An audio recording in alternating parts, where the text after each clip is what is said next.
di dunia ini cuma, di alam semesta cuma dua, pencipta dan ciptaan. Kalau Yesus pencipta berarti dia bukan ciptaan. Dan konsekuensi kalau Yesus pencipta berarti pencipta menciptakan manusia untuk melahirkan pencipta. Itu logika tidak itu? Kalau Yesus ciptaan berarti dia bukan pencipta. Berarti bukan Tuhan, selesai.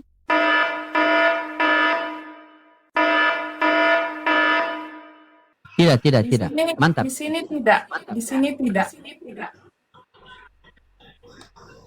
Iya, mantap. Bisa? Mantap. Nah, jadi saya dikasih kesempatan bertanya sekarang ya. Oke. Nah, kita setuju di Alkitab dan Al-Quran, Nabi Isa atau Yesus Kristus memiliki keunikan tersendiri dibanding semua nabi tentang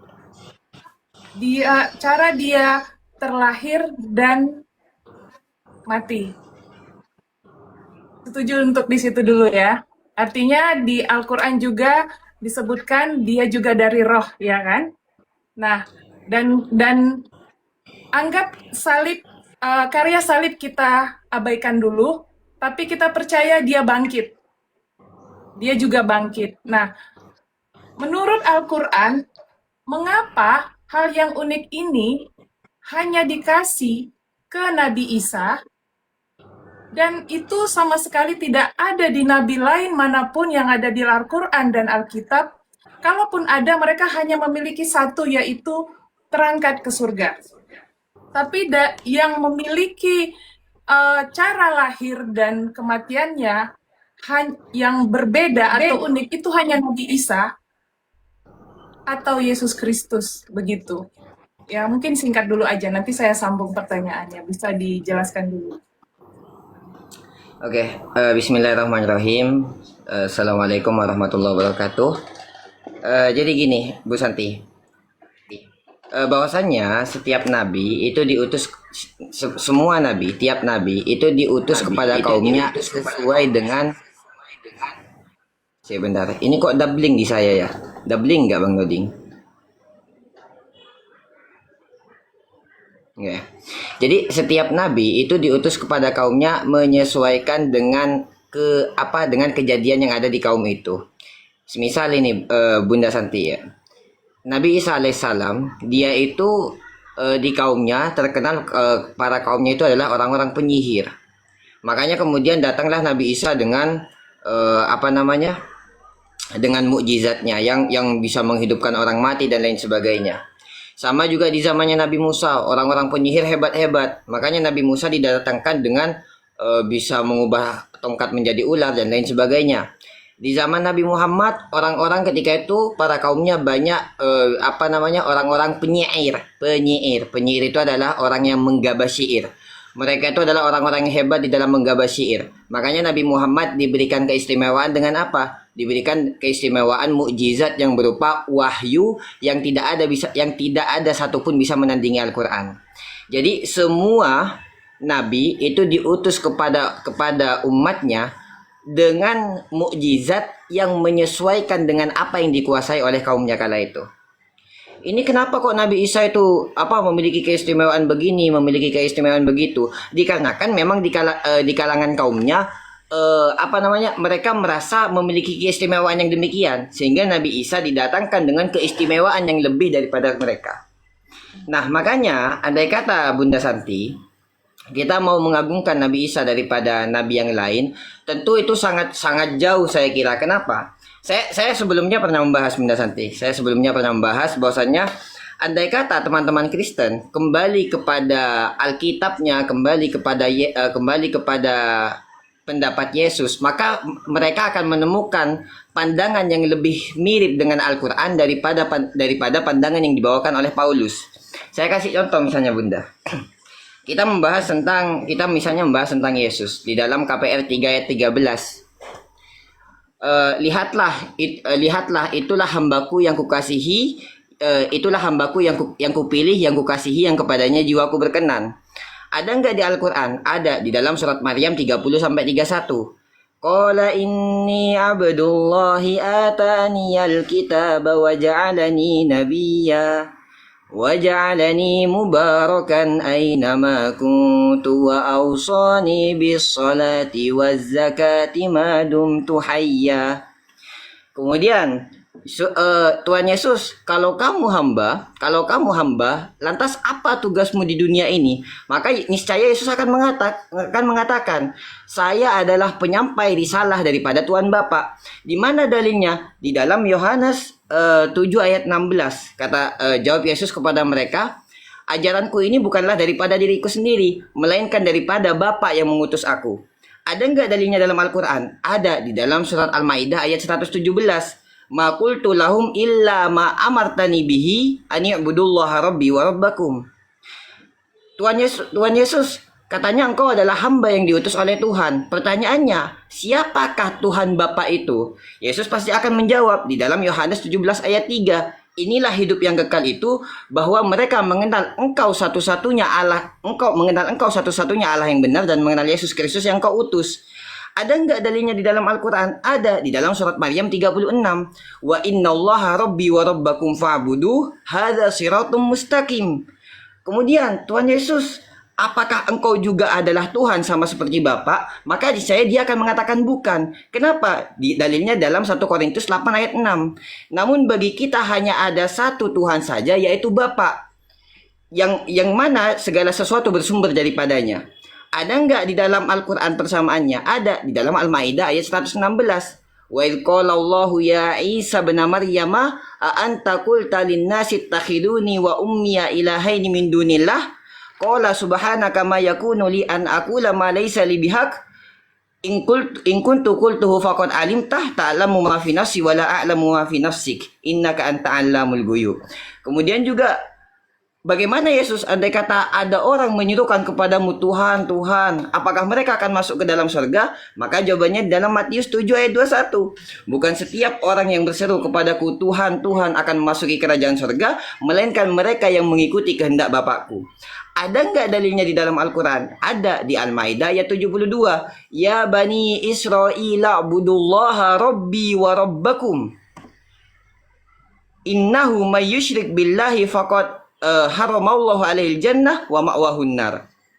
Kata Nabi Isa alaihissalam, hei Bani Israel, sembahlah Allah Tuhanku dan Tuhan kalian semua. Sebab apa? Sebab ketika kalian mensyirikkan Allah subhanahu wa ta'ala, mengatakan Nabi Isa adalah Tuhan, mengatakan Maryam adalah Tuhan, maka Allah akan haramkan kepada dia surga, dan diberikan tempat baginya adalah neraka. Artinya apa? Saya kembali lagi bahwa ketika teman-teman Kristen kembali kepada ajaran Yesus, bukan kembali kepada ajaran Paulus, maka mereka akan menemukan bahwa ajaran mereka lebih dekat kepada Al-Quran daripada yang diajarkan oleh Paulus. Saya kira begitu, Bunda. Oh, makasih banyak, luar biasa. Allahu Akbar. Iya, berarti sesuai Al-Quran tidak ada semacam pesan khusus atau rencana khusus kepada Nabi Isa atas keistimewaannya. Itu hanya sebatas bentuk mujizat Tuhan terhadap masing-masing nabinya, begitu ya? Ya. Oh iya. Ya, karena yang saya tangkap kan dia punya dia unik gitu ya, makanya Nabi Isa atau di kami Yesus itu semacam kontroversi sampai sekarang. Karena dari lahir sama kebangkitannya aja dia beda sendiri. Nah, mungkin ini semacam puzzle atau teka-teki yang biasanya kan gini, Bunda. Kalau teman-teman Islam biasanya kan gini bilangnya. Andai kata Yesus dituhankan karena dia itu lahir tanpa bapa, maka harusnya seyogianya Nabi Adam lebih berhak untuk disembah.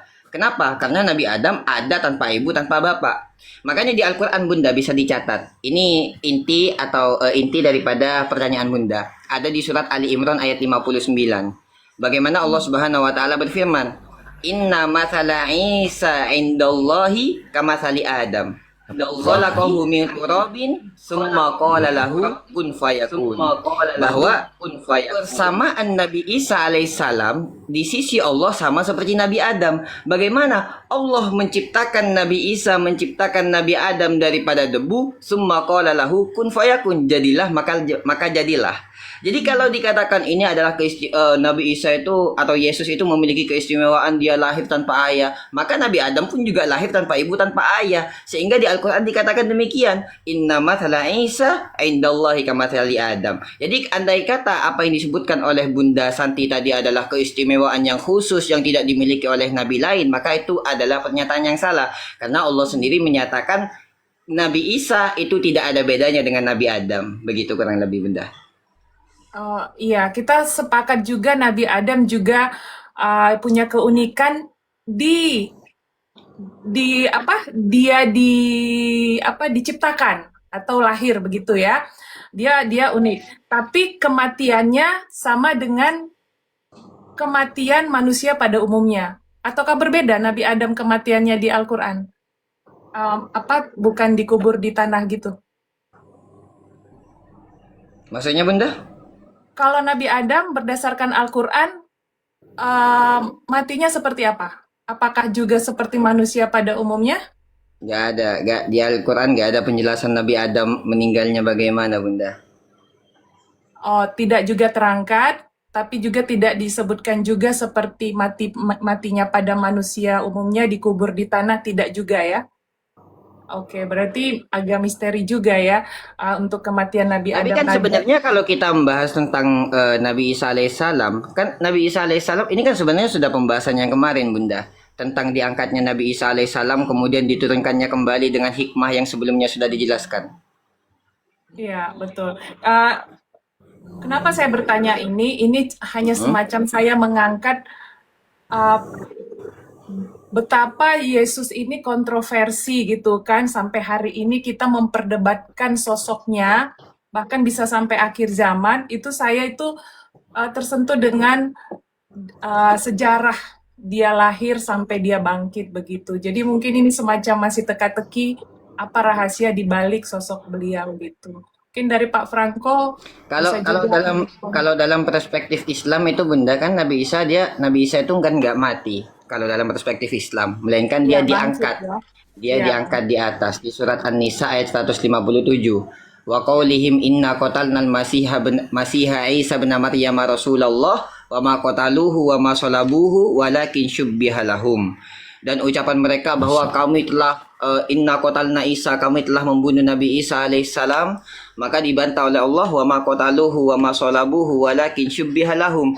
Tidaklah mereka membunuh Nabi Isa, tidaklah mereka menyalib Nabi Isa, walakin syubbiha lahum, melainkan mereka diserupakan dengan Nabi Isa. Jadi ada orang diserupakan dengan Nabi Isa, itulah yang kemudian disalib. Itu kan kalau dalam perspektif Islam. Kalau misalnya ditanya siapa yang disalib di situ, itu kan ada yang mengatakan Paulus dan lain sebagainya. Tetapi yang pasti Al-Quran dan hadis tidak menjelaskan tentang siapa yang disalib di situ. Kenapa kok gak dijelaskan? Katanya diserupakan, harus jelas dong. Karena inti yang ingin disampaikan oleh Allah bukan siapa di balik sosok itu, melainkan inti yang ingin dibahas oleh Allah Subhanahu wa taala bahwa Nabi Isa itu tidaklah disalib begitu. Iya. Iya, mungkin ini kan tadi saya pertegaskan tadi yang karya salibnya kita abaikan dulu, tapi kita sama-sama percaya dia terangkat, dia bangkit gitu kan. Nah, jadi kita punya kesamaan tentang sosok ini, cara dia lahir dan cara dia bangkit begitu. Nah, ini yang menjadi saya gitu. Sebenarnya boleh Bu saya masuk sedikit? Rahasia. Boleh Bang Loding. Boleh Ustadz. Iya, sebenarnya kalau tadi Ibu kalau bilang bicara masalah Yesus sehingga lahir, tadi kan sudah jelas sama Ustadz tadi kan bahwa ketika Yesus lahir tanpa ayah, kenapa tidak jadi Tuhan? Kenapa tidak dituhankan Nabi Adam kan? Karena tidak punya bapak, punya ibu. Sebenarnya kalau kita bisa berpikir secara akal sehat, Bu, dengan ciptaan-ciptaannya seperti itu, itulah kita tahu bahwa Tuhan itu Maha Pencipta. Tuhan membuktikan bahwa Dia Maha Pencipta itu dari karya-karya ciptaannya. Contoh, ketika ada orang bertanya kepada kita, Tuhanmu hebat tidak hebat? Bisakah tidak Tuhanmu menciptakan manusia tanpa ayah, tanpa ibu? Bisa. Siapa? Nabiullah Adam alaihissalam. Ditanya lagi, bisa enggak Tuhanmu menciptakan manusia dari laki-laki saja, tidak dari perempuan? Bisa. Hawa. Kan? Nah, ditanya lagi, bisakah tidak Tuhanmu menciptakan manusia dari ibu saja? laki-laki tidak ada. Bisa. Yesus. Bisakah tidak? Tuhanmu menciptakan manusia dari bapa dan dari laki-laki dan perempuan. Bisa. Siapa? Nabiullah Adam alaihissalam. Jadi empat inilah. Jadi makanya Nabi Adam ini adalah nabi yang menyempurnakan karena dia punya bapak, punya ibu. Kalau kita itu sudah bahasa-bahasa paling dalam kan. Adam, Nabiullah Adam tidak punya bapak, punya ibu. Siti Hawa, dia punya cuma dari laki-laki saja. Baru Isa atau Yesus cuma dari ibu saja, bapak tidak ada. Tapi Nabiullah Muhammad SAW ada bapak, ada ibu. Jadi ini menggambarkan bahwa ciptaan Allah itu sempurna, ciptaan Tuhan itu sempurna. Begitu, makanya sudah ditekankan dalam Al-Quran bahwa penciptaan Nabi Isa, karena memang Allah tahu akan mereka tuhankan ini Nabi Isa, akan mereka tuhankan ini Yesus, karena Yesus lahir tanpa ibu, kan? Yesus lahir tanpa ayah. Makanya ditekankan dalam Al-Quran yang tadi Ustadz baca itu sudah jelas, kan? Penciptaan Isa ini sebagaimana penciptaan Adam. Jadi sama-sama ciptaan, karena begini Bu, kita mau putar-putar kemanapun di dunia ini cuma ada dua kan? Ada Tuhan dan ada bukan Tuhan. Yesus yang mana? Tuhan atau bukan Tuhan? Di dunia ini cuma ada dua, ada pencipta dan ada ciptaan. Yesus yang mana? Pencipta atau ciptaan? Tidak mungkin di tengah-tengah. Cuma ada dua. Coba. Yes, di dunia ini cuma, di alam semesta cuma dua. Pencipta dan ciptaan. Kalau Yesus pencipta berarti dia bukan ciptaan. Dan konsekuensi kalau Yesus pencipta berarti pencipta menciptakan manusia untuk melahirkan pencipta. Itu logika tidak itu? Kalau Yesus ciptaan berarti dia bukan pencipta. Berarti bukan Tuhan, selesai. Begitu. Karena gelar Tuhan itu harus diberikan kepada pencipta langit dan bumi. Kenapa Bapak Prabowo adalah pemimpin? Gubernur juga pemimpin. Apakah boleh pemimpin daerah kita memberikan gelar presiden? Tidak bisa. Karena untuk mendapatkan gelar presiden dia harus pemimpin negara. Yesus tidak bisa diberikan gelar Tuhan karena yang berhak menerima gelar Tuhan itu harus pencipta langit dan bumi. Yesus hanya diberikan gelar Tuhan. Begitu.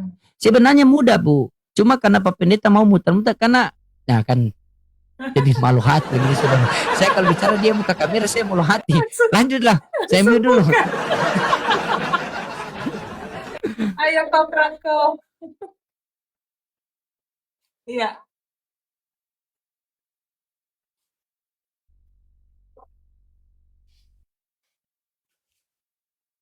Menurut Islam, tapi menurut Bible itu sendiri. Sebenarnya tidak terlalu istimewa jikalau dibanding dengan nabi-nabi sebelumnya. Contoh seperti Melkisedek, ya. Melkisedek malah kalau kita runut, kita kaji itu lebih hebat daripada Yesus, yang dimana Yesus itu masih bersisila, ya, dari keturunan Daud. Nah, bahkan ini mohon maaf ya agak kasar sedikit. Dalam literaturnya dia adalah keturunan sperma Daud. Nah, ketika Melkisedek itu ada, itu dia tidak berayah, tidak beribu, dan hidupnya tidak bersilsilah, gitu loh. Kalau seperti Ustadz Ghazali tadi sampaikan, Loding tadi sampaikan, haruslah layak, patut disembah itu adalah Adam, ya, karena Adam diciptakan tanpa ayah, tanpa ibu.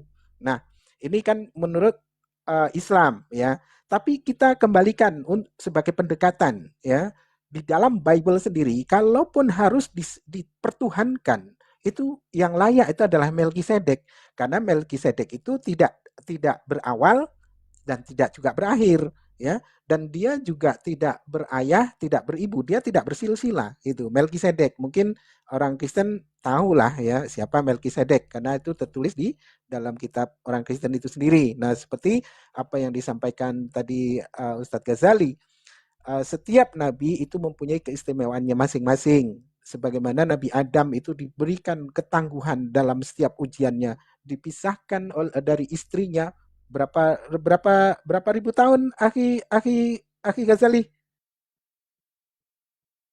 Nabi Adam sama Siti Hawa, berapa tahun beliau dipisahkan? Tuh, sampai ribuan tahun, ya, sampai menangis dalam pertaubatannya, dan Allah memberikan pengampunan, maka tidak patut dan tidak layak jikalaulah dosa Adam ini dilimpahkan kepada anak cucunya, karena Nabi Adam sendiri dalam doanya itu juga dikabulkan atas pengampunan dosa ini, sehingga ia dipertemukan terhadap istrinya, yakni Siti Hawa. Nah, terus bagaimana nabi-nabi yang lain?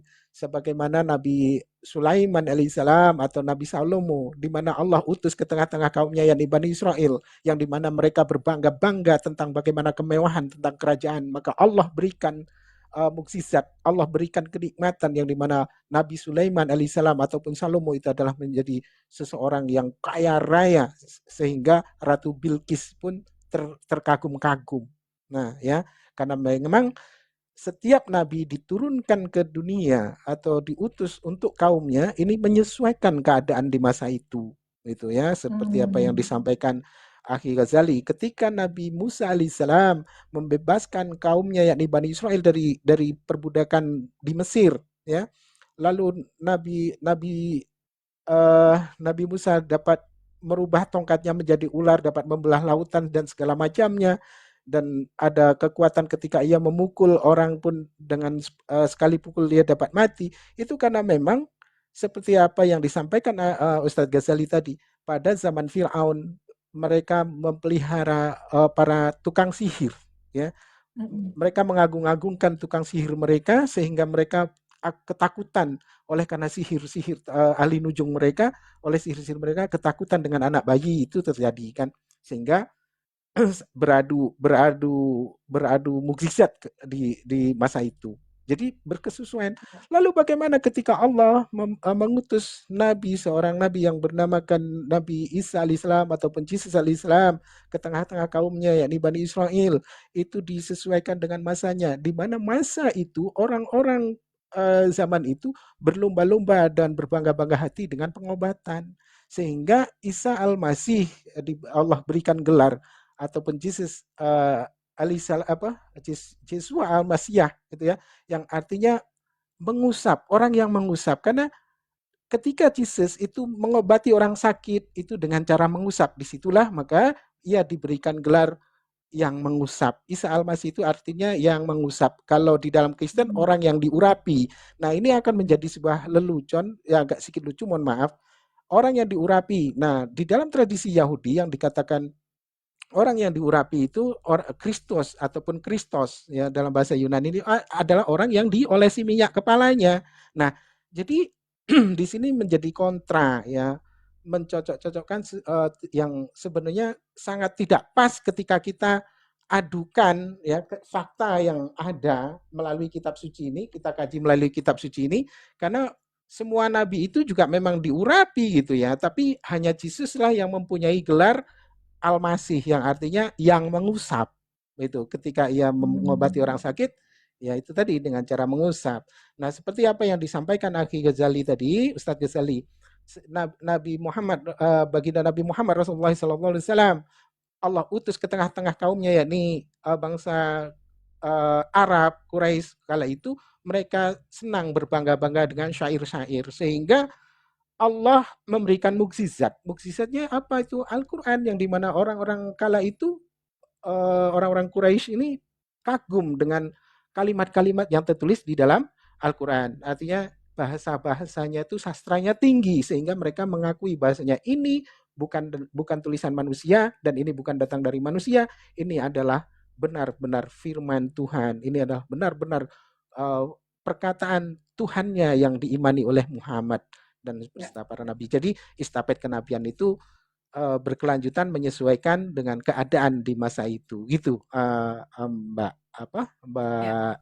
Udah nangkap. Santi. Jadi ya, makasih Ustadz Musa. Berarti artinya Tuhan menunjukkan mujizatnya ke tiap nabi itu berbeda-beda sesuai keadaan zaman mereka hidup, ya. Ya, berarti ya sangat sederhana, cepat juga ditangkap. Ya, mungkin terakhir Pak Franco, apa kita setuju dengan itu? Versi Alkitab, apa kita setuju? Supaya disamakan.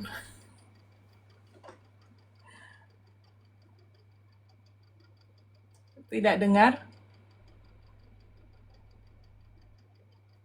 Intinya kalau kita bisa Alkitab bersatu, dan buat apa Al-Quran. kita berpisah kan? Kenapa Bang? Ya. Kenapa Bang? Kenapa? Kalau Inti, intinya kalau Apa kita Bang bisa tadi? bersatu, buat apa kita berpisah? Ya silakan Bang Franco. Iya, iya, iya. ya kalau versi Alkitab dan Al-Quran, ya karena itu cukup rentangnya cukup jauh ya. Penulisannya itu kalau Alkitab itu memang ditulis oleh manusia. Kitab suci itu ada kumpulan eh, tulisan para nabi, tulisan raja, tulisan ya menggambarkan tentang nabi, raja, syair, puitis, semua ada di situ. Itu tulisan tangannya oleh manusia. Jadi itu bukan kitab yang kedua dari langit menjelaskan tentang siapa itu Yesus Kristus dan Allah Bapa itu sendiri. Sedangkan Al-Quran itu dikatakan bahwa itu adalah wahyu Allah yang memang nuzul menjadi Al-Quran, karena itu diterima oleh Nabi Muhammad. Itu ya walahu alam orang Islam bilang ya, itu karena semua orang punya interpretasi keyakinan yang tidak bisa didobrak mau kita untuk menarik titik kulminasi untuk menjadikan setara itu. Kalau kita melihat dalam kitab suci, kalau saya pikir secara kritis, saya disclaimerkan ya, saya pikir secara kritis tadi pembahasan cukup banyak kesamaan-kesamaan yang hampir Al-Quran menuliskan tentang hal itu. Kalau kita pelajari ya, bagaimana tadi Ustadz Ghazali mengatakan tentang pembicaraan yang ditulis oleh Yohanes, Yesus sendiri berkata dan lain sebagainya, kita mengikuti seruan Yesus, berarti kita itu sama dengan Al-Quran. Karena ini pengajaran Rasul Paulus, akhirnya kita jadinya kontradiktif tentang hal itu. Padahal Pak Ustadz Ghazali ini lupa akan hal itu.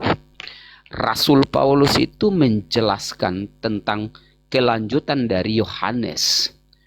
Kalau kita mau lihat, Yohanes yang memang mati-matian mempertahankan Yesus itu adalah Tuhan.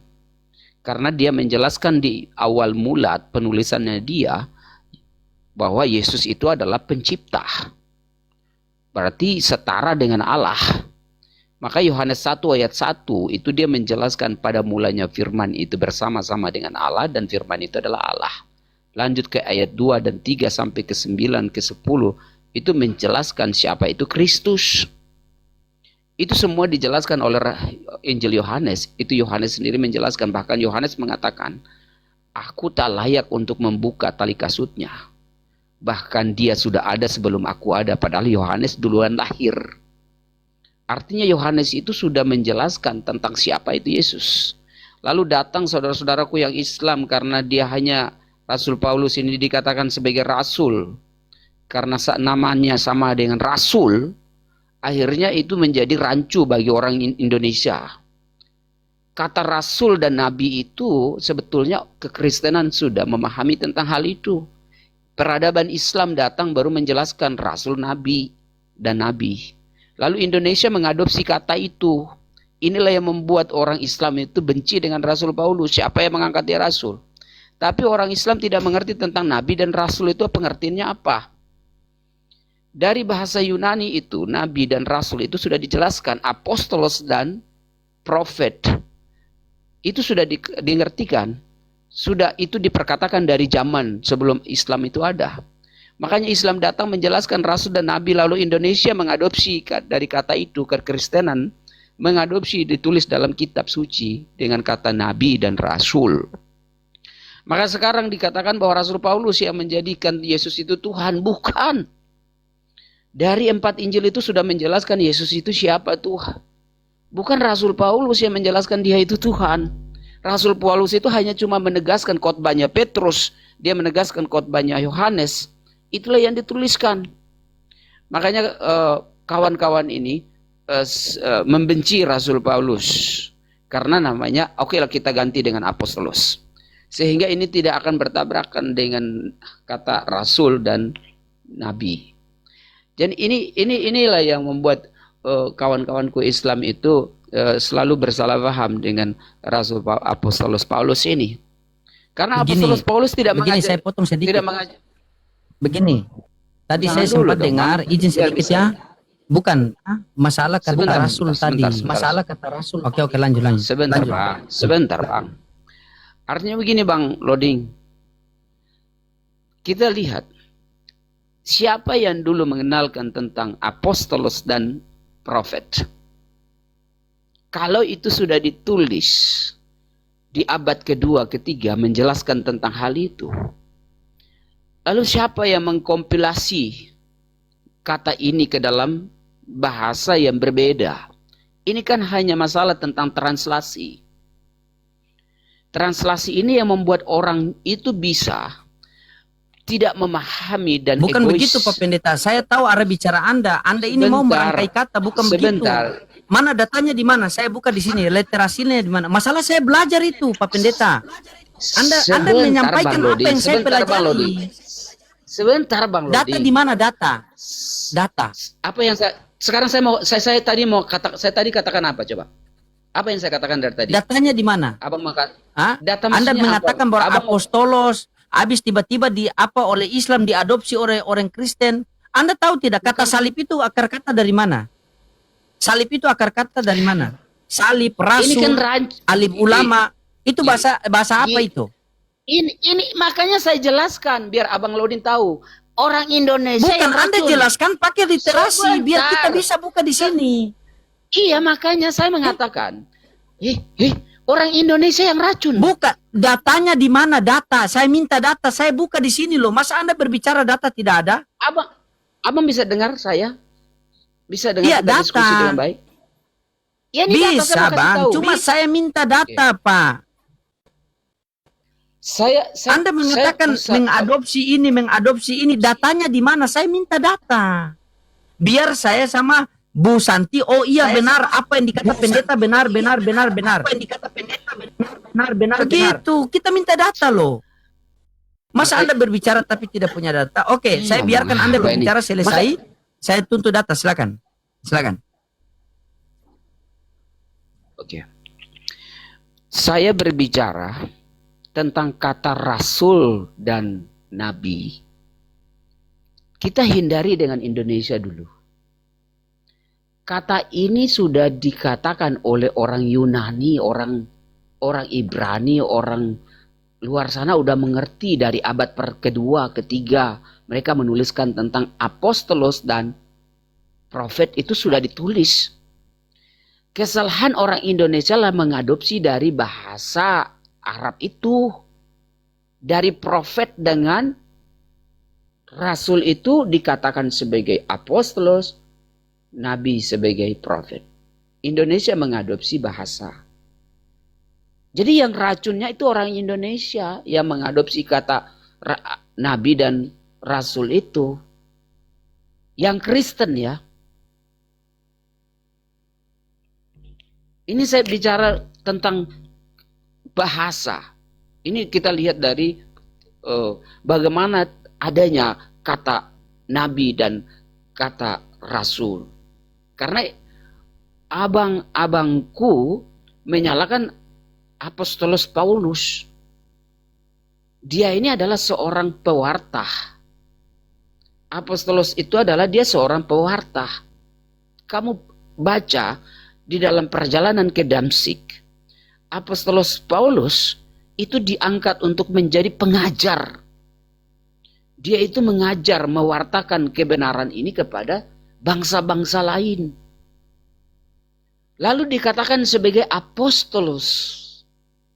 Ini sudah dikatakan. Sekarang orang Arab mengartikan tentang apostolos itu adalah rasul. Dari Arab diambil oleh orang Indonesia Kristen. Indonesia yang mengambil dari adopsi dari bahasa Arab. Sebenarnya kalau Iya, dia di mana mengadopsi datanya, bahasa Pak? Begini, Anda mengatakan Pak Lodi, sabar. aku nggak ngerti, aku Aduh, Anda ini ini loh, Pak, sudah saya menyinggung meninjau ke dari arah. Datanya di mana? Loh, Pak Loding tahu nggak? Anda punya Saya pengetahuan jelaskan hal dulu. semacam itu. Anda dapat pengetahuan itu dari mana? Anda kan dapat pengetahuan nih. Anda sampaikan di Enggak. forum saya nih. Datanya Anda dapat itu dari mana? Dari mana data Abang itu? ngerti Atau nggak? Anda cuma dengar dari telinga ke telinga? Setiap kata-kata lisan Nggak Anda ada. dibuktikan dengan data, itu namanya diskusi. Mana Maksudnya datanya? bukti dengan ini Mana datanya? saya mengambil kaidah bahasa dari pengertian dari Di mana Apostolos. datanya? Saya minta data. Mau kaidah bahasa, mau Wah, gitu. apapun. Saya minta data, Apa Bang. sih maksudnya? Kita berdiskusi ini. Maksudnya minta data gimana? Minta data gimana maksudnya? Tadi Datanya Anda maksudnya mengatakan gimana apa? data? Coba ulang. Apostolos. Sumbernya. Apostolos. Dengar, Sumbernya apa? dengar saya katakan. Biar Bang Lodin dengar baik-baik. Hmm. Oke, coba. Orang Indonesia, Coba. sebentar, dengar baik-baik biar enggak salah paham. Saya orang Indonesia Bukan langsung sebagai orang Kristen. tadi langsung ke Arab tadi itu. Jangan motong di situ, saya jelaskan. Abang tahu, abang ngerti dari mana akar katanya dari apostolos dan rasul itu. Anda mengerti? Dia paham tidak apa yang saya tanya nih Bu Santi? Biar kita lihat apa yang dia jelaskan. Ini kan di data. Misalnya, yang dia sampaikan ini kan ilmu pengetahuan yang dia dapatkan. Nah, dia dapat ilmu pengetahuan ini sumbernya dari mana? Supaya kita buka di sini. Supaya kita bisa lihat, oh yang Anda katakan itu benar. Sementara di sini kita cuma dengar Anda punya bunyi-bunyian. Kita bukan mau begitu, Bang. Saya tidak suka dengar bunyi-bunyian. Saya mau berbicara itu coba- yang tertulis. Coba Bu Santi, Setiap Bu Santi, kata-kata yang sebentar. keluar dari lisan Bu kita itu Santi, kita Bu pertanggungjawaban. Santi, Bu Santi, coba klik apa artinya apostolos? Arti. Oke. Apa artinya apostolos? Bentar ya Pak. Apostolos arti dasar dulu ya Pak ya. Itu orang yang diutus atau utusan atau duta. Nah, asal katanya itu dari bahasa Yunani. Yang Nah, oke. apostelo artinya mengutus. Oke. Sekarang, Sabar dulu, Pak ya. Iya, sabar dulu. Anda sudah buka ya. Anda mengatakan suruh Ibu Santi buka di situ apa arti apostolos. Apostolos itu bahasa Yunani. Benar tidak, Bu? Benar. Ketika bahasa Yunani itu diartikan ke Indonesia menjadi apa sih itu, Bu? Utusan. Utusan. Kenapa jadi rasul? Kenapa Makanya terjemahannya kan jadi saya rasul? jelaskan. Sementara rasul itu bahasa Iya. Arab. Iya, rasul. makanya ya. kan saya jelas. Makanya tadi Iya, saya iya, juga tidak. jelaskan. Tidak, saya tanyakan. Kan Benar. kitab Anda kan dari Yunani. Sabar. Dari Yunani ke Indonesia berarti katanya orang yang diutus. Kenapa? Seharusnya dari apostolos terjemahkan kepada Bibel Anda itu tulisnya orang yang diutus. Kenapa jadi rasul? Dari mana Anda mengambil kata rasul itu? Dari Arab, sementara kitab Anda Yunani. Kenapa mampir ke Arab? Ada apa di Arab? Sekarang Ada saya apa di tanya Bang Arab? Loding. Sekarang saya tanya Jangan Bang Loding. tanya-tanya. Tanggung jawab. Nggak, kacau Bang Loding ini. Saya jadinya nggak ngerti aku jadinya. Sabar, Pak. Itu cara saya Ya. memancingkan konsentrasi Anda. Ternyata Anda tumbang juga kan? Coba. Bingung-bingung silakan juga. Anda berbicara. Iya, Pak. Artinya Frank, begini, lanjut. ya. Orang Indonesia yang mengadopsi secara kekristenan mengambil dari bahasa Arab. Ini ada satu kekeliruan yang dia tidak pakai teks asli dari Yunani. Oh, Tetapi ini dia kalau mau ini saya mengadopsi. sepakat. Berarti, sabar, ini saya sepakat, Bu. Saya sepakat sama Pak Pendeta, saya dukung dia. Berarti dari kata apostolos diterjemahkan menjadi rasul itu kekeliruan kan? Iya. Iya, Pak Franco mengakui ya. Iya, Pak Franco Gini, mengakui kan? Jadi Jangan gini Iya, lagi. karena- Aduh, itu. sebentar. Jadi Oh begini. iya, sebentar.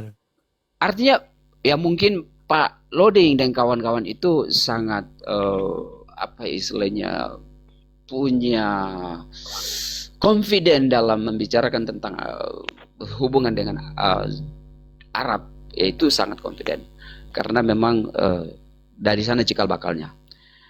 Kekristenan Indonesia itu kompilasi sangat kita tidak punya bahasa yang kuat. Kita tidak bisa apa istilahnya ya mengakui kita adalah punya negara yang kuat dan punya bahasa yang kuat sebetulnya. Maka kita seringkali Dari mengadopsi Tuhan sampai bahasa ke orang negara. lain. Kita mengadopsi bahasa orang lain. Nah, zaman ini akhirnya terjadi gesek-menggesek antara Islam dan Kristen, masalah Tuhan, masalah Allah, masalah Rasul, masalah Nabi. Nah, ini perlu ada kesadaran sebetulnya untuk membuat supaya hidup kita itu berdamai. Memang orang Kristen itu harus mengakui bahwa mereka mengadopsi bahasa dari bahasa Arab. Tapi ketika kita meninjau dari kaidah bahasa, tidak masalah karena orang Kristen Indonesia berhak untuk mengadopsi berbagai macam bahasa. Dia bisa mengadopsi bahasa Belanda, bahasa Jerman, karena kita negara berkembang yang masih belajar. Sehingga saya berpikir bahwa itu tidak menjadi masalah karena tidak akan melunturkan imannya orang Islam yang mengakui Allah Subhanahu wa taala adalah proper name Tuhan pencipta langit dan bumi. Itu tidak akan mengurangi rasa Bang. rasa. Oke, itu izin kita berbicara Pak Pendeta. Izin kita berbicara. Anda sudah dari Tapi tadi Anda abang, khotbah. aku harus Ya izin sebentar, sedikit. saya balik. Saya mau ini dulu. Saya sebentar bang. Saya mau, ini udah di ujung tanduk. Saya mau pipis bang. Aduh, maaf. Itu dari tadi saya duduk. Maaf bang. Maaf bang Doding, maaf. Sebentar saya balik lagi. Bukan. 1 menit. Jadi begini. Di sini kita bisa melihat Bu Santi ya, kenapa Islam sama Hindu biasa saja, Islam sama Buddha biasa saja, Islam sama Konghucu biasa saja. Tetapi Islam sama Kristen selalu garuk-garuk. Ternyata kita cek, Bu, Tuhannya orang Islam itu namanya Allah, atau ayat apa Quran surat Toha ayat 14. Allah itu nama apa gelar? Allah itu nama Al-Fatihah ayat 1. Kan? Begitu. Nah, tiba-tiba Kristen kalau kitabnya itu dari Yunani, kalau kembali ke original teks Tuhannya nama Theos. Kan? Misalnya nih, kan? Nah, kenapa mereka mengambil kata Allah dan mengatakan bahwa Allah itu punya anak, sementara di dalam Al-Quran mengatakan lam yalid walam yulad, dia tidak beranak dan dia tidak diperanakan. Nah, ini yang menjadi. Ini makanya saya selalu mengatakan begini, karena di dalam Kristen ini tidak punya apa-apa, makanya kitab Yahudi diambil, Tuhannya orang Islam dipakai. Perjanjian lama kitab Yahudi, Tuhannya orang Islam. Dan setiap masuk daerah kan Tuhannya berbeda-beda kan, Bu? Masuk ke ini namanya debata, masuk ke ini namanya ini, masuk ke ini namanya ini. Kenapa tidak berdiri dengan apa? Dengan percaya diri sendiri begitu. Kalau kitabnya dari Yunani, kembali ke Yunani saja. Kenapa harus transit miring ke Arab lagi? Dan kenapa tujuannya ke Arab? Tidak tujuannya ke Cina, ke India, atau ke Jepang sana? Kok bisa-bisa tujuannya ke Arab itu?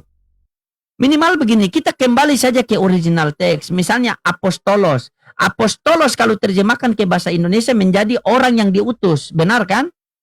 Kenapa dari apostolos dia terjemahan ke Indonesia menjadi rasul? Kenapa dia menjadi rasul? Pertanyaannya kan begitu. Kenapa tidak menjadi orang yang diutus? Kenapa menjadi rasul? Sementara rasul itu dari bahasa Al-Quran. Coba. Itu yang dipertanyakan. Oh, karena dia harus miring ke Arab. Makanya kalian miring-miring, akhirnya otak pun miring nanti. Miring kiri, miring kanan. Akhirnya termiring-miring kita. Anda mau simpelnya begini saja, Bunda. Saya pernah berdiskusi. Mereka selalu mengatakan Islam datang abad keberapa? Islam datang abad keberapa? Saya bilang ini bukan berbicara masalah adab. Berbicara masalah begini. Di original teks kalian kata Allah ada atau tidak? Mereka bilang tidak ada. Terus kenapa di terjemahan ada? Diadakan dari mana itu? Kalau di original teks sudah tidak ada, kenapa di terjemahannya ada? Makanya saya pernah kasih sama Bu Santi kan? Saya pernah kasih analogi sama Bu Santi. Kalau dilarang merokok, terjemahkan ke bahasa Inggris menjadi apa? Menjadi no smoking. Kalau kita rubah terjemahan apa? Kalau kita rubah terjemahannya, dilarang merokok kita rubah menjadi no semangko. Ini terjemahan yang salah yang sudah dirubah dan tidak boleh kita ikuti karena itu salah. Nah, kata Theos diterjemahkan ke bahasa Indonesia menjadi dewa. Tiba-tiba kata Theos diterjemahkan ke bahasa Indonesia jadi Allah. Berarti terjemahannya salah. Kenapa kita harus ikuti kalau hal yang salah? Kenapa tidak pakai terjemahan? Tidak usah singgung-singgung lain saja. Kalian Kristen dari Yunani, ya merujuk ke Yunanian saja. Tidak usah Kristen ke Arab-Araban lagi. Selesai perkara kita kan? Kan begitu. Supaya kita tahu perbedaan. Kenapa polisi pakai baju coklat tua, coklat muda, kenapa tentara pakai baju loreng. Agar bisa membedakan mana polisi, mana tentara. Coba polisi dengan tentara sama-sama pakai loreng. Kita tidak bisa bedakan mana polisi, mana tentara. Islam itu sangat harus berbeda dengan Kristen. Kami penampilan kami harus berbeda dengan Kristen. Tetapi kenapa sekarang Kristen yang menyamakan? Pernah tidak ada kalian menemukan kata-kata istilah-istilah dalam Bible ada di dalam Al-Quran? Tidak ada. Karena kami pengen berdiri sendiri. Tetapi kalian selalu mengganggu. Mengambil kata Allah, mengambil kata alim ulama, mengambil kata Ka'bah. Ada loh kalau kita mau kaji itu. Mengambil kata assalamualaikum. Kalau kita mau kaji. Alim ulama, orang yang mengajar untuk agama Islam. Kenapa tiba-tiba ada di Kristen? Sejak kapan alim ulama Kristen? Coba. Ini kalau kita mau buka-bukaan Pak Pendeta. Jadi kalau Anda berbicara itu berlandaskan data. Supaya ketika diminta pertanggungjawaban, oh ini ada datanya di sini, ada datanya di sini. Makanya kami orang Islam itu berbicara itu kami carikan datanya dulu. Ketika sudah ada datanya baru kami sampaikan narasi itu. Ketika kalian minta kami pertanggungjawabkan ada datanya di sini kok. Kalau tidak suka sama kami, ya tolak data itu. Kan kami cuma menyampaikan saja. Kenapa tidak kembali kepada original teks kalian saja? Contoh Alkitab. Alkitab itu nama lain daripada Al-Quran. Coba. Al-Furqan, Al-Huda, Alkitab, Al-Quran. Nama lain. Dan Anda cari di Google, Google pun tahu. Kenapa ada Alkitab di situ? Aslinya apa? Aslinya apa kalau di Evangelion atau Angelina atau apa itu namanya? Lupa saya sebutnya itu.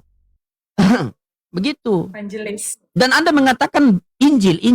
Contoh Injil Buya, ini kita Injil. Injil itu artinya apa? Injil itu berita baik, berita sukacita. Benar tidak, Bu? Betul.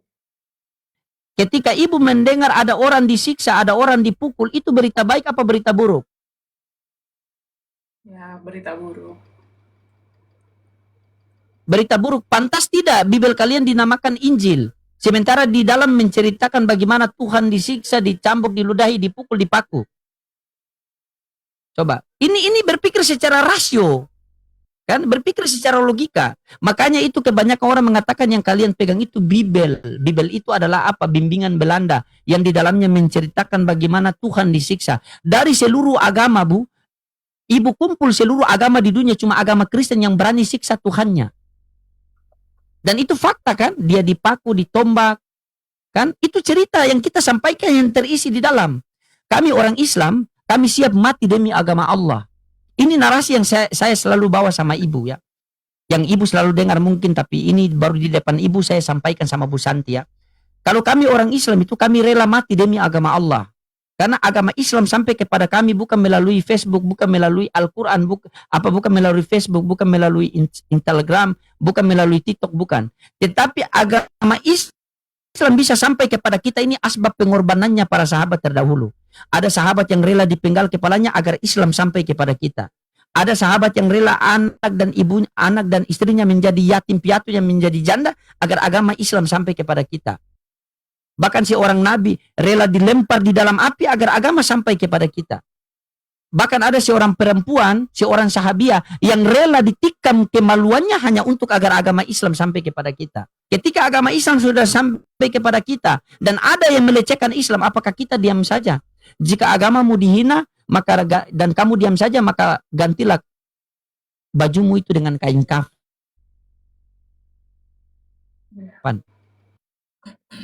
Maka kami orang Islam itu kami siap mati demi agama Allah. Tetapi di Kristen berbeda. Tuhannya yang kami siap mati demi agama Allah. Tetapi kalau di Kristen berbeda. Tuhan yang mati demi mereka. Coba. Jadi sangat berbeda. Jadi kalau boleh tidak mau, tidak usah menyamakan. Kalau kita kembali kepada Isa Yesus disalib atau tidak salib, kalian mau katakan dia terkutuk, terserah kalian lah. Intinya Al-Quran sudah mengatakan wa ma qataluhu wa ma salabuhu. Dia tidak bunuh dan dia tidak disalibkan. Game over lah kita di situ. Tetapi bagaimana ketika istilah-istilah Al-Quran dipakai di dalam Al-Quran mengatakan Allah punya mengatakan Allah itu berinkarnasi. Terima kasih Bang Loding. Ini udah jam 4 lewat. Coba silakan Pak Pendeta tanggapi silakan. Ya, intermezzo Bu. Nanti panjang. Nanti habis saya tinggalkan sedikit. Di sini sudah masuk waktu subuh ya. Ya, lanjut. Ya, mungkin Tapi saya izin apa ini ya? Saya ya, izin saya subuhannya. Di sini sudah waktu subuh. Di sini sudah jam 5 lewat 5. ya. Ya. Saya mungkin aja yang Lanjut, Bu. ambil ininya. Ya, ini diskusi yang menarik, tapi kita malam ini, mungkin pagi ini sudah banyak dapat makna. Di sini kita bukan untuk menjatuhkan agama satu sama lain, tapi bagaimana kita meningkatkan keimanan kita dengan belajar lintas agama. Ini forum ini beda. Kalau kita selama ini mendengarkan firman Tuhan itu kan komunitas kita aja, tapi di sini ada dua agama sebagai narasumber dan Ya, betul. para netizen mungkin dari berbagai agama. Kita di sini sama-sama belajar tentang Tuhan hanya melalui handphone dan didengarkan dengan sampai jam segini masih sampai berapa ini ya? 12.000 loh, luar biasa jam segini. Kita harus kasih apresiasi sama teman-teman netizen yang masih tetap mau mendengarkan sampai jam segini. Saya salut sekali sama mereka. Berarti kita semua ini memang cinta, pengen belajar terus. Jadi Pak Franco, jangan kita berkecil hati, walaupun mungkin agak keras dari Bang Loding, tapi kita di sini juga sama-sama sudah berdakwah juga kok Pak Franco. Pak Franco juga luar biasa. Saya tadi menghargai terus Bapak. Dan Bang Loding itu orangnya sangat-sangat baik hati, saya bisa ngerasakan. Jadi jangan sakit hati Pak Franco ya, dan jangan ada blok-blokan. jangan ini udah tempat yang tepat. Oh Dan tidak, saya, kalau Pak Franco ini Bu Santi, ya, dia biasa disiksa oleh saya, aman lah. Kita sudah lama ya, bersama dia ini. itu karena sudah teman dekat, karena Siap. teman dekat. Jadi saya juga udah mau tumbang, saya juga sudah dari tadi belum minum, belum makan demi menghargai room ini, saya tidak mau pindah-pindah. Tapi ya ini masih luar biasa ini. Saya harus bilang terima kasih banyak. Tetap standby sampai jam segini teman-teman, kalian luar biasa. Saya harus pamit. Ustadz Gojali, Ustadz Musa, Pak Franco, Bang Loding, terima kasih untuk waktu hari ini. Iya, Kalian Bu hebat Santi. semua. Ya, Siap. Apabila ada kata-kata saling- saya yang salah, yang menyakiti hati, saya mohon maaf ya Bu Santia. Ya, di sini Ya. kita hanya sebatas diskusi ya Bu Santia. luar biasa. Kita tidak bersaudara dalam satu iman, tetapi kita bersaudara dalam satu negara Republik Indonesia. Ya Bu ya, Setuju. NKRI harga Kita mati. satu negara NKRI. Terima kasih banyak. Terima kasih netizen, Santi. kalian luar biasa. Saya Terima pamit. kasih Pak Loding, terima kasih Pak Ustadz Musa, Siap. Pak Ustadz Gosali. Ada kata Siap, Bu yang salah, Santi. saya mohon maaf. Tapi ini semua edukasi. Sabar, saya mau sabar. Ikat dia. Ikat. Terima kasih. Jangan dulu pergilah Terima Pak kasih, Pendeta. Pak. Sabar dulu siap.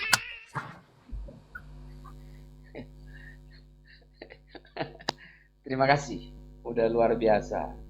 Siap Pak Pendeta, saya selalu ya Pak Pendeta Francisco. Ya. Otaknya cerdas. Lalu dengan gaya-gayanya yang jenaka tapi mengenakan orang ya. Siap Bapak, saya selalu. Oke, Ya. saya Kita juga Pak, mohon NKRI maaf harga ya. mati, Tuhan tidak boleh mati. Saya Ya, lanjut. juga terima kasih, mohon maaf kalaupun tadi ada kalimat-kalimat yang terlontar dari lisan saya menyakiti hati Anda ya, brother. Jadi mohonlah sekiranya dapat dimaafkan. Tidak ada yang menyakiti, itu semua adalah ilmu, pengetahuan. Dari Pak Ustadz Ghazali menyampaikan juga ilmu, semua itu pengetahuan. Jadi saya ini bukan siapa-siapa, saya cuma hanya belajar menerima apa adanya. Ketika saya ada kontradiksi sedikit, ya mungkin itu argumentasi.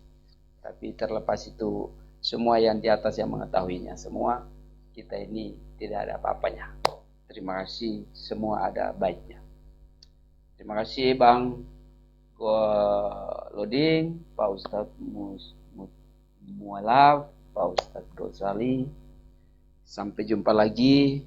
Mungkin besok kita sambung ya Bang Ustadz. Karena ini udah malam ini. Sudah hampir jam berapa ini, luar biasa. Apresiasi sama penonton. Walaupun penonton katakan saya gila ke saya. Tapi ya nggak apa-apa lah itu. Emang semua yang harus terjadi di dalam komal kayak begini. Tapi ya apresiasi untuk semua orang Islam tuh punya logika dan kecerdasannya luar biasa.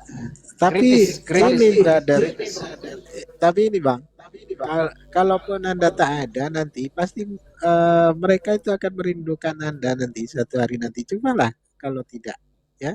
Walaupun mungkin hari ini antum jadi Anda hanya jadi candaan para netizen, tapi suatu hari nanti mereka akan merindukan. Karena apa?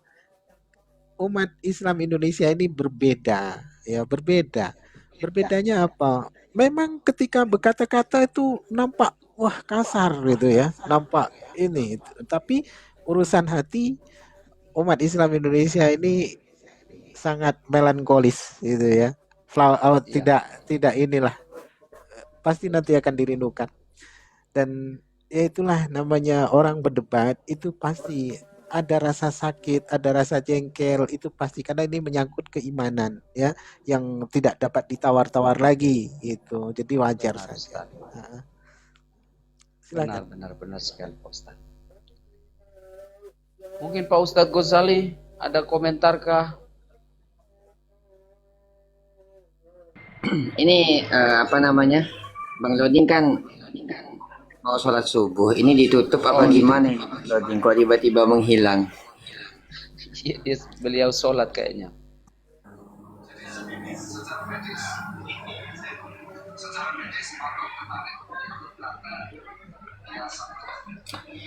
Jadi gini Pak, Pak Franco ya sekilas. Sebenarnya kalau kita membahas tentang perdiskusian kayak semacam ini ya, saya tuh tertarik dengan perdiskusian yang justru di situ menekankan keilmuan. Kan di dalam Al-Quran sendiri kan menyatakan demikian.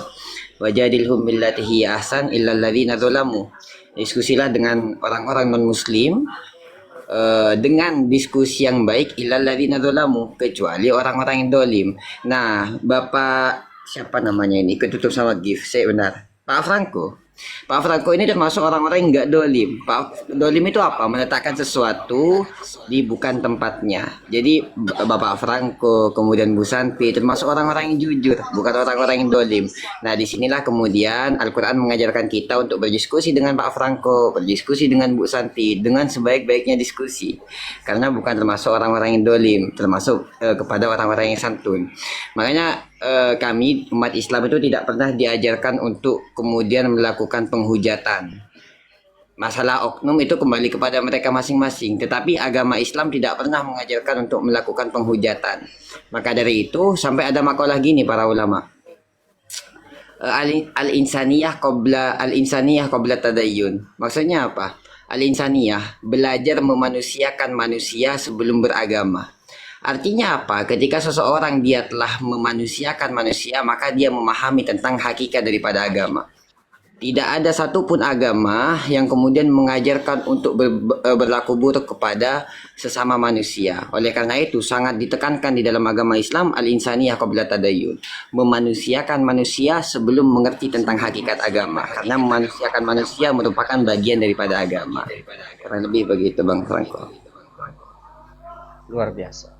Terima kasih untuk pengetahuan ilmu yang luar biasa. Siap. Apresiasi Pak Ustadz. Ya. Terima kasih banyak masukan, semua itu menjadi perenungan dalam. Sampai jumpa lagi Pak Loding. Bagaimana Pak Loding, Pak Ustadz Ya. Musa? Siap Pak Franco, sehat selalu Bapak ya. Salam buat semua keluarga, dimudahkan rezekinya, dilancarkan usahanya, tetap masih dibimbing oleh Roh Kudus, ya, diberikan kasih karunia Allah Bapa yang di surga. Amin. Amin. Bang. Terima kasih Abang. Abang juga begitu, sehat selalu semuanya, rezeki melimpah ya. damai sejahtera turun, cerdas, pintar, terus menerus Oke, siap. menjadi seorang Siap, Pak. Jangan bosan-bosan mampir besok lagi naik ya, Pak ya. Iya bisa, cuma jangan setiap hari. Tidak setiap hari. Kalau setiap hari saya juga bosan. Hari-hari lihat Bapak saja bosan saya. Saya saja hari-hari lihat tetangga saya bosan, saya urus dia pindah ke kampung sebelah, apalagi Bapak. Oke, oke baik, saya pamit dulu Pak Ustadz dan Pak Loding ya. Pak Oke, Besar, siap. sampai jumpa. Oke, terima besok. kasih. Ya. Oke, buat Izin turun ya. Ustadz apa? Siap Pak, siap. Ya, Ustadz Musa sama Ustadz Ghazali gimana nih? Kita selesaikan saja. Sekalian saya mau sholat subuh. Karena habis sholat subuh Portugal main jadi. Ya, nggak apa-apa diselesaikan aja Bang Loding. Ya, saya Ya. saya izin klarifikasi dulu Aki. Wah, saya Siap. juga nih netizen antum ada yang galak sekali sama saya nih. Ada masalah yang semalam saya sampaikan masalah Ustadz Karbitan itu. Asli saya diserang habis-habisan. Lewat apa itu namanya? SMSDM itu kan. Ini perlu saya jadi gini, orang-orang kafir itu mereka ya mencetak para misionaris ya, lalu dijadikan domba apa namanya Aki? Domba berbulu serigala berbulu domba ya kan. Jadi Ya, binatang yang serigala salah berbulu domba. dijadikan serigala berbulu domba ya, binatang yang salah kostum itu tadi. Jadi mereka membuat contoh seperti Panji Gumilang itu dia bukan umat Islam loh, dia orang agen Yahudi, dia Yahudi. Terus Saifuddin Ibrahim gitu ya. Itu yang saya katakan Ustadz Karbitan dari pihak Kristen, mereka menyekolahkan orang-orang yang berpotensi ya untuk belajar Islamologi tapi bertujuan untuk menyesatkan umat Islam. Itu yang saya katakan Ustadz Karbitan, Ustadz bikinan begitu ya, dari pihak mereka yang membikin. Nah, siapa dalangnya yang mendanai itu ya, perusahaan besar di Indonesia, perusahaan raksasa di Indonesia yakni Sinarmas. Nah, jadi itu maksud saya ya. Malah saya disuruh tabayun, kan bingung saya tabayun sama siapa, masa saya mau tabayun sama Panjul, sama si Panji Gumilang, tabayun sama siapa namanya tuh Saifuddin Ibrahim. Ya kan geli, saya bingung. Loh, harus tabayun sama siapa, Akhi? Saya sampaikan itu kan, malah dia mutar-mutar macam-macam. Lalu beliau mengaku saya orang Madura. Nah, siap tuh ya sudahlah, karena mungkin kalau orang Madura berarti saudara kita. Langsung saya blokir memang, tapi masih ada beberapa orang masih kurang puas. Jadi inilah saya sampaikan, yang saya maksud Ustadz Karbitan itu adalah orang-orang yang sebenarnya mereka itu misionaris yang menciptakan hadis-hadis palsu untuk menyesatkan umat Islam. Yang diutamakan oleh mereka itu adalah kaum perempuan. Nah, mereka menciptakan hadis-hadis palsu yang yang sifatnya klub sama perempuan, sehingga perempuan itu banyak dari mereka melawan suaminya, melawan orang tuanya, jadi egois itu karena berpegangan dengan hadis-hadis yang mereka buat, yang dimana hadis itu palsu. Itu maksud saya ya. Jadi klarifikasi, sebenarnya kemarin sudah saya klarifikasi, tapi mungkin mereka tidak mendengarnya. Siap. Saya sampai dikata begini, Yang nonton tadinya banyak, begitu kau ngomong langsung yang penontonnya turun, langsung hilang katanya. Makanya saya ya sudahlah, daripada dimaki-maki terus, saya naik gitu ya. Nah, jadi hari ini saya klarifikasi, itulah maksud dan tujuan saya. Kalaupun ada kata-kata, kalimat yang salah, yang terlontar dari lisan saya dan menyakiti hati antum-antum semua, mohonlah sekiranya dapat dimaafkan ya. Saya sudah memohon maaf, kewajiban saya untuk memohon maaf saya lakukan. Saya memohon maaf yang setinggi-tingginya untuk para hamba Allah yang ada di live comment, sekiranya ada kalimat yang salah dan menyakiti hati antum-antum semua. Saya rasa itu. Oke, silakan. Siap. Oke teman-teman, sebelum kita tutup nanti dipimpin Ustadz Ghazali untuk berdoa untuk kita semua netizen sama seluruh para apologet ya, agar tetap satukan hati kita ya, insya Allah teman-temannya, dan terkhususkan buat bunda kami yang selalu mendukung kami berdakwah ya. Kami doa juga sama beliau karena semalam beliau itu bertambah usia. Semoga dengan bertambah usianya beliau itu bisa menjadi lebih dekat lagi ketaatan kepada Allah Subhanahu wa taala. Ya teman-temannya, dan saya mohon buat teman-teman semua di bawah semua diaminkan ya, karena 8.000 mata yang memandang jangan dulu keluar, kita aminkan, siapa tahu dari lisan-lisan kalian yang aminkan itu Allah ijabah doa kita. Nanti doanya dipimpin oleh Ustadz Ghazali insyaallah. Ustadz Fadol. Izin sebelumnya Bang Lading sama Ustadz Muallaf. Siap. Ustadz Musa ya. Bismillahirrahmanirrahim. A'udzubillahi minasyaitonirrajim. Bismillahirrahmanirrahim. Alhamdulillahirabbil alamin. Wassalatu wassalamu ala asyrafil anbiya'i wal mursalin sayyidina wa habibina wa maulana Muhammadin wa ala alihi wa sahbihi ajma'in. Allahumma salli wa sallim ala sayyidina Muhammadin fil awwalin wal akhirin wa salli wa sallim ala sayyidina Muhammadin fil mala'il a'la ila yaumiddin wa salli wa sallim ala sayyidina Muhammadin fi kulli waqtin wa hin. Bismillah.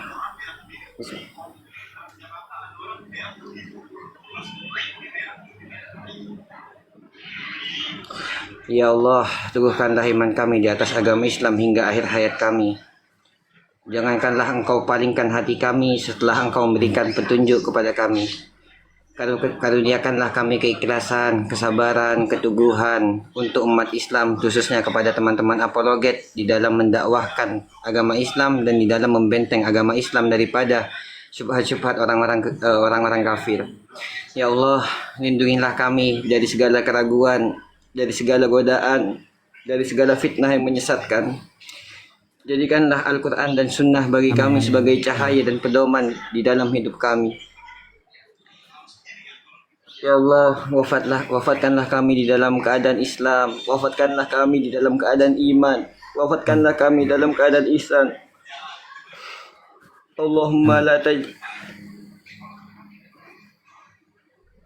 Allahumma ja'al akhir kalamina 'inda intihai ajalina qaula la ilaha illallah Muhammad Rasulullah. Ya Allah, janganlah Engkau cabut nyawa kami kecuali di dalam dua kalimat syahadat, asyhadu an la ilaha illallah wa asyhadu anna Muhammadan Rasulullah.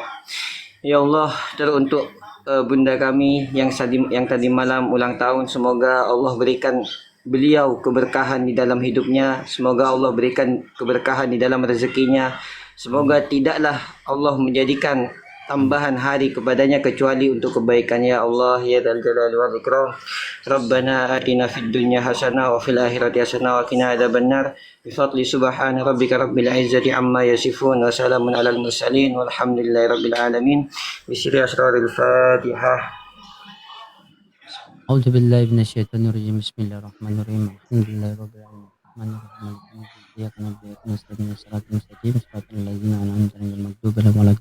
Amin. Oke teman-teman semua, makasih Ustadz Musa, terima kasih, dan Ustadz Ghazali terima kasih. Nanti insya Allah besok kita live, kalau berkenan hadir silakan kita hadir ya, supaya kita buat bagaimana agar pemerintah kita ini beredukasi ya teman-temannya. Dan buat teman-teman semua di bawah, apabila ada penjelasan saya yang salah ya, narasi saya yang bengkok, tolong luruskan saya teman-temannya, karena saya butuhkan adalah bimbingan, arahan, dukungan dan nasihat, bukan cacian, makian atau hinaan ya, karena saya manusia biasa, tidak luput dari kesalahan, saya tidak tahu bagaimana kesalahan saya ke depan, jadi tolong ingatkan saya, karena saya di sini masih belajar teman-teman ya, saya masih belajar dari guru-guru kita yang ada sini, termasuk Ustadz Musa sama Ustadz Ghazali. Apabila ada kata-kata saya yang salah, saya mohon maaf, mohon ampun kepada Allah Subhanahu wa taala. Dan apabila ada kata-kata saya yang salah, itu mutlak datang daripada Allah Subhanahu wa taala. Lihat apa yang ia sampaikan, jangan melihat siapa yang menyampaikan. Oke? Ya Ustadz, kita izin pamit dulu ya Ustadz ya. Ya semuanya, Ustadz Musa, Taman Netizen, kita bertemu lagi nanti insyaallah selesai sholat subuh ya. Subhanallah bihamdi, subhanallahumma bihamdika, asyhadu an la ilaha illa anta astaghfiruka wa atubu ilaik. Wassalamualaikum warahmatullahi wabarakatuh. Salam satu Tuhan, salam tauhid, jaya Islamku. Allah.